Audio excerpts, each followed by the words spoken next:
Imagine being called by God to lead his people to freedom, but you're a stutterer. You've been raised as an Egyptian.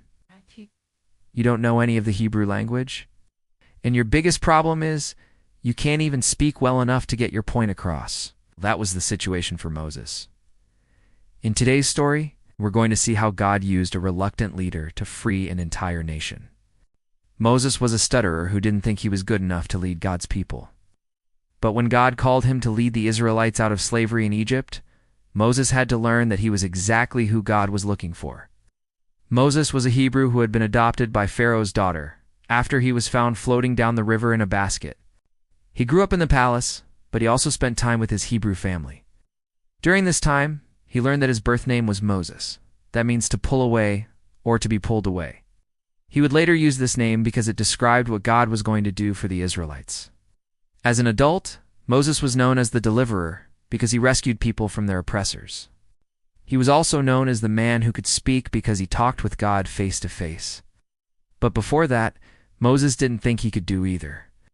When God first called him to lead the Israelites out of slavery in Egypt, Moses said, "Who am I that I should go to Pharaoh and lead the Israelites out of Egypt? I'm not a good speaker." But God said, "I'm going to help you. I'll be with you while you're there. The thing you're struggling with the most, speaking, I will give you power to speak." And then God did something amazing. Gave Moses a staff, told him to throw it down, and it turned into a snake. Then he told Moses to reach into the river and take out some water and pour it over the ground. As he did, the water turned into blood. God performed these miracles to show Moses that he didn't need to worry about the task ahead. God was going to be with him every step of the way. Even though Moses was afraid and didn't think he could do it, he agreed to go to Pharaoh and ask for the Israelites to be set free. And that's when Moses became the man who spoke with God face to face. You may feel like you're not good enough for the plans God has for you, but remember, God doesn't call the qualified. He qualifies those he calls.